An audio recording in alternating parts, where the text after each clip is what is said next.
prioritas 1 tentunya sudah memiliki akun SSCN tahun sebelumnya, dan itu tetap akan digunakan kembali. Kecuali bagi pelamar umum yang baru teman-teman semua, maka nanti teman-teman harus membuat akun dulu, gitu nggih. Nanti prioritas 1 ketika login di SSCN, kemudian nanti belum mendapatkan penempatan, maka nanti akan ada pilihan ya. Assalamualaikum warahmatullahi wabarakatuh. Selamat siang Sobat Forsa, jumpa lagi dengan saya di Forsa Educa Tutorial and Education. Sobat Forsa, kali ini saya akan membahas tentang lini masa jadwal seleksi P3 Guru tahun 2022, di mana tentunya ada jadwal untuk penempatan guru passing grade yang telah lulus di tahun 2021. Kemudian yang kedua adalah seleksi kesesuaian P2 dan P3 atau prioritas 2 dan prioritas 3. Kemudian adalah yang ketiga adalah pelamar umum, gitu. Nah, ini adalah gambaran yang sudah sering kita bahas nih teman-teman semua. Jadi penyelesaian prioritas 1, jika masih ada tersedia formasi, tentunya akan lanjut pada seleksi yang kedua untuk THK 2 dan guru honorer negeri atau prioritas 2 dan 3. Barulah nanti yang terakhir adalah untuk seleksi tahap 3 atau untuk yang pelamar umum gitu teman-teman semua. Oke, ini adalah yang akan saya bahas pada video kali ini. Tapi sebelum saya mulai videonya, bagi teman-teman semua yang baru menemukan channel ini, jangan lupa klik like, share, komen, dan subscribe. Untuk mendukung berkembangnya channel ini, jangan lupa juga untuk mengaktifkan notifikasi loncengnya agar teman-teman saya tidak ketinggalan informasi. Kita lanjutkan teman-teman semua. Nah, ini adalah lini masa untuk seleksi CASN untuk P3 guru dan non guru tentunya ya, dimana sudah memasuki bulan September dan Oktober. Nah, bulan September Oktober ini adalah dua kegiatan yang harus dituntaskan. Yang pertama adalah penuntasan sebesar atau sebanyak 193.954 guru lulus passing grade di tahun 2021, gitu nggih. Di mana di dalamnya terdapat kategori di mana ada THK 2, guru sekolah negeri, lulusan PPG, dan juga guru swasta. Ya, ini tergabung dalam sejumlah sebesar ini, nggih. Kemudian setelah ini juga dalam waktu bersamaan bulan September Oktober tentunya nanti akan ada pelaksanaan penilaian kesesuaian. Nah, ini adalah yang dikhususkan untuk poin kedua ini ya. Poin kedua ini adalah THK 2, kemudian guru honorer negeri, gitu nggih. Kemudian dalam lini masa ini bulan 2 bulan ini tentunya nanti teman-teman semua harus masuk dan login ke SSCN ya, dimana nanti untuk guru lulus passing grade tentunya nanti tinggal istilahnya konfirmasi saja ya. Kemudian nanti di bulan November Desember barulah nanti untuk seleksi untuk tahap yang ketiga atau prioritas yang keempat, atau boleh dikatakan sebagai pelamar umum, di mana pesertanya guru lulus guru honorer negeri yang pengabdiannya kurang dari 3 tahun juga harus terdaftar pada Dapodik. Kemudian diperuntukkan untuk lulusan PPG dan guru swasta, dan tentunya juga terdaftar pada data pokok pendidikan atau Dapodik, teman-teman semua. Nah, sesuai hasil dari rakor kemarin teman-teman semua, bahwasanya untuk pelamar P1 atau prioritas 1 yang terdiri dari guru THK 2, kemudian guru honorer negeri, lulusan PPG, dan guru dari swasta. Oke. Ini bahwasanya dari hasil rakor kemarin per 13 September 2022, bahwasanya tidak semua guru bisa ditempatkan atau bisa di-SK-kan untuk tahun 2022 ini. Bahwasanya nanti untuk prioritas 1 ini atau guru yang tadinya di lini masa itu dijadwalkan akan dituntaskan per September Oktober, ternyata hanya 69% saja, sebesar 134.000 sekian yang bisa dan jelas diangkat di tahun 2022 ini sebagai ASN P3K. Kemudian sejumlah 17%-nya itu ternyata hanya mendapatkan tempat saja ya, ditempatkan saja tapi tidak mendapatkan formasi, dan itu diharapkan nanti akan diangkat di tahun 2023 ya, 2023 maaf.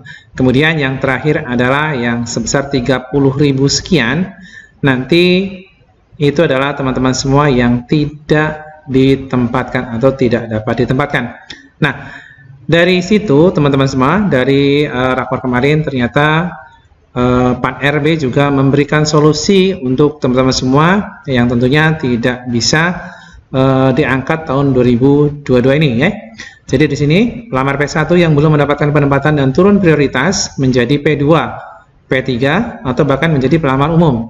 Nah, dengan menggunakan jabatan fungsional lain yang dimiliki atau selinier ya, linear dengan ijazah yang dimiliki. Misalkan di sini nanti saya contohkan di sini. Ini yang saya maksudkan adalah P1 itu yang terdiri dari honorer, THK 2, lulusan PPG dan juga guru swasta ya. Ketika P1 itu berasal dari THK 2, maka nanti ketika dia turun prioritas, maka dia akan menjadi prioritas yang kedua. Gitu nih.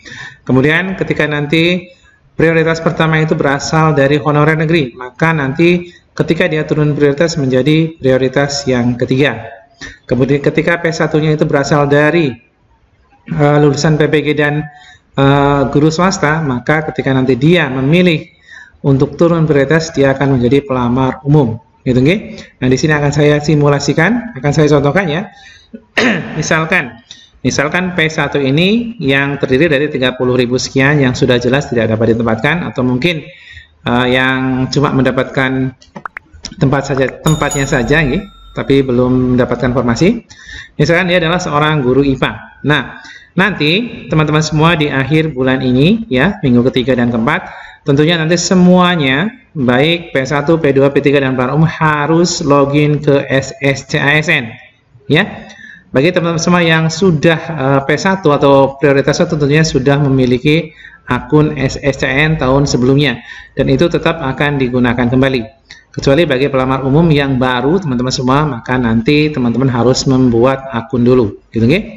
Nanti prioritas 1 ketika login di SSCASN, kemudian nanti belum mendapatkan penempatan, maka nanti akan ada pilihan ya, tidak atau setuju. Gitu nggih. Ketika nanti tidak, otomatis nanti teman-teman akan turun prioritas. Seperti yang saya katakan tadi, kalau P1-nya berasal dari honorer THK 2, maka dia nanti turun prioritas menjadi prioritas 2. Kemudian ketika berasal dari guru honorer, maka akan turun menjadi prioritas 3. Kemudian kalau P1-nya berasal dari guru PPG, lulusan PPG dan guru swasta, maka nanti dia kalau turun prioritas menjadi prioritas pelamar umum. Gitu nggih. Bedanya apa? P2, P3 dan pelamar umum. Kalau P2 dan P3 nanti hanya seleksi kesesuaian saja ya, seleksi kesesuaian saja atau verifikasi data saja, karena sesuai dengan timeline untuk September Oktober nanti akan ada dua yang harus dituntaskan. Yang pertama adalah prioritas 1, yang kedua adalah P2 dan P3. Ini hanya seleksi data saja, kesesuaian data, kemudian nanti tinggal penempatan saja.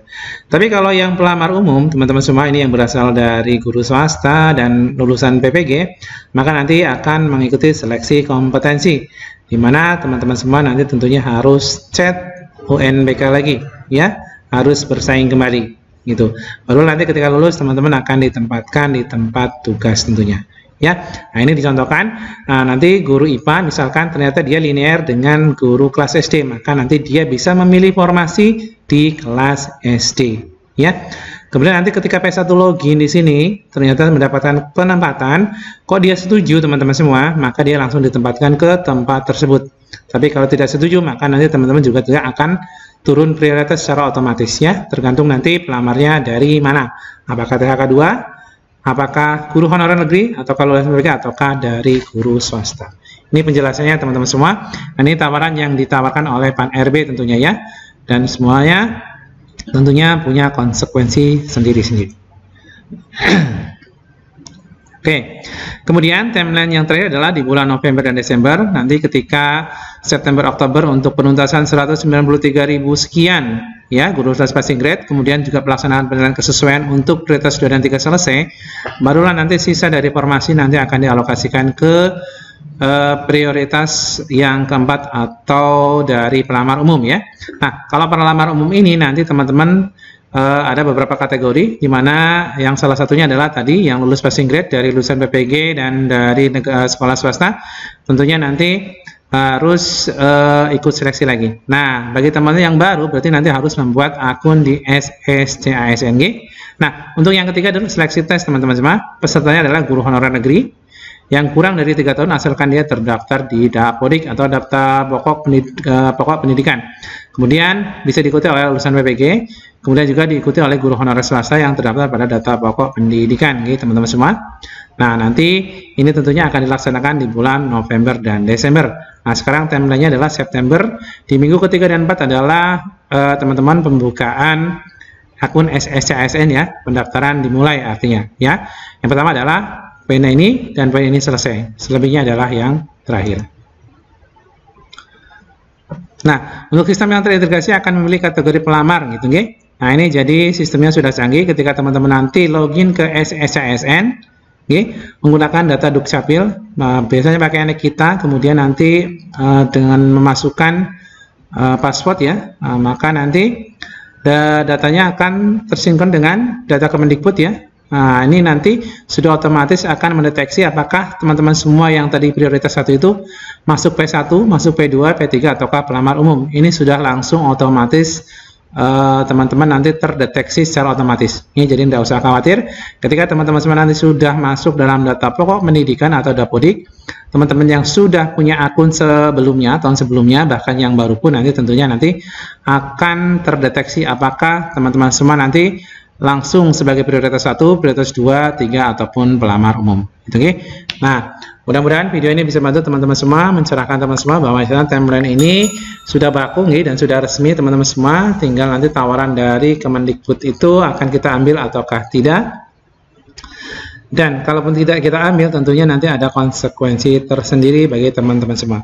Oke, terima kasih. Selamat siang, saya akhiri. Assalamualaikum warahmatullahi wabarakatuh.